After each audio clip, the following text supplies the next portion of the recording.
y bienvenidos a mi canal. Hoy vamos a tratar la historia de Robbie, quien, tras todo lo que vamos a ver en un momento, inspiró a la novela y luego a la película del Exorcista. Robbie tenía 14 años y vivía con sus padres y su abuela. Tenía una tía también que les visitaba frecuentemente. Esta se dedicaba al espiritismo. De hecho, fue tras una de las visitas de su tía que todo empezó. Y tras su muerte, esto se agravó. Digamos que un sábado salen los padres solos al cine, a cenar, a pasarlo bien, y se queda Robbie con su abuela en casa. Mientras miraban la tele, estos se dan cuenta de que están oyendo arañazos y ruidos detrás de las paredes, lo que asocian a una posible plaga, con lo cual al día siguiente llaman a unos exterminadores. Tras revisar la casa y todo, dicen que ahí no hay nada y caso olvidado. Poco después se enteran de que la tía de Robbie muere. Entonces se ve que tras un intento de comunicarse con ella es pillado con una tabla de Ouija. Nadie le da mucha importancia. A raíz de eso los fenómenos, el comportamiento de Robbie empieza a cambiar bastante. Durante los siguientes días los sucesos siguen ocurriendo. Robbie empieza a tener muchísimas pesadillas de día, está como raro. Y al final la familia decide contactar con la iglesia, quien manda al reverendo Sur, quien estudiaba y creía en la parapsicología, que significa que él creía que tú puedes mover los objetos con la mente. El reverendo Sur decide llevarse al niño a su casa unos días, ya que piensa que está engañando a su familia, lo que muy rápido se dio cuenta de que no era así. Dijo en una carta que le escribió a uno de sus colegas que mientras el niño estaba sentado en un sillón de su casa, empezó a dar vueltas y expulsó al niño de él. También contó que cuando intentaba acostar al niño en la cama, empezaba a temblar, así que decidió meterlo en un colchón en el suelo, lo que muy rápido se dio cuenta que era mala idea, ya que el colchón siempre salía disparado hacia debajo de la cama con el niño encima. Así que, tras mucho intentarlo e investigar, dejó al niño en un hospital psiquiátrico con el fin de seguir estudiando lo que le pasaba. Los padres llevaron a un par de entrevistas al niño en el hospital, pero a la tercera no se presentaron, lo que seguramente se debía a que en los periódicos y las noticias salía un montón de mala propaganda para estos lugares. Pacientes atados a camas, casi sin atender. Lógicamente nadie querría llevar a su hijo ahí.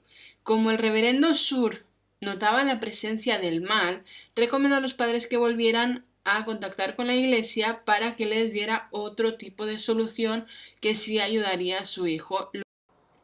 La iglesia les comunicó con E. Albert Hughes.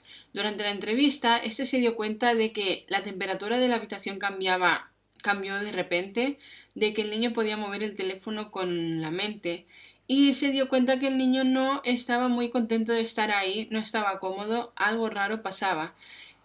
Así que sospechó que se trataba de una posesión. Hay que decir que Robbie no siempre se comportaba extraño, era la mayoría del tiempo, pero muchas veces el chico volvía en sí y no se acordaba de lo que hacía cuando estaba, digamos, poseído. Una mañana la madre escucha un grito en el baño, sale corriendo y se encuentra que Robbie tiene una palabra escrita en el pecho con sangre, en forma de arañazo. Como la palabra que estaba escrita era de donde ellos venían, se le ocurrió preguntar que si eso era lo que quería, que se quería ir ahí, con lo que ante sus propios ojos se formó la palabra sí en el pecho del niño debajo de esta. Así que decidieron que a lo mejor si volvían ahí todo pararía. Pero se dieron cuenta que no fue así. Una vez en su casa, todo continuó y hasta empeoró un poco. La prima de Robbie le pide permiso a sus padres, a sus tíos, de a ver si podía hablar con un sacerdote de su universidad para intentar ayudar a su primo. Al acceder, esta habla con el padre Bishop, quien era su profesor, y él a su vez le pide ayuda a su amigo William, quien era párroco de la iglesia de San Francisco. Estos dos fueron invitados a casa de la familia, donde decidieron empezar a tomar notas, con lo que se formó el famoso diario.